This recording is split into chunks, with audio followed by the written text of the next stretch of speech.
আসসালামাইকুম। আমার ইউটিউব ফ্যামিলির সদস্যরা সবাই কেমন আছেন?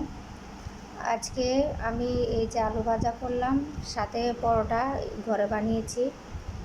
তো আপনাদের সবার নিমন্ত্রণ রইল আমার সাথে খাওয়ার জন্য। এই যে এইমাত্র গরম গরম ভেজে নিয়ে আসছি পরোটা, সেজন্য এইভাবে ছড়িয়ে ছিটিয়ে রাখলাম।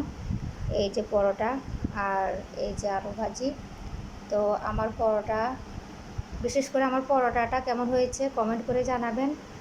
আর আলু ভাজি তো সবাই করতে পারেন, সেটা জিজ্ঞাসা করবো না কেমন হয়েছে। আলু ভাজি তো আলু ভাজি, কিন্তু পরোটাটা কেমন হয়েছে আমাকে কমেন্ট করে জানাবেন। আর সবাই আসেন, একসাথে খাই। একসাথে খেতে খুবই মজা লাগবে, ভালো লাগবে আশা করি। তো আচ্ছা যাক, সবাই আমার জন্য দোয়া করবেন। আবারও বললাম, আমার চ্যানেলটা সাবস্ক্রাইব করবেন, শেয়ার করবেন। ভালো থাকবেন। আসসালামু আলাইকুম।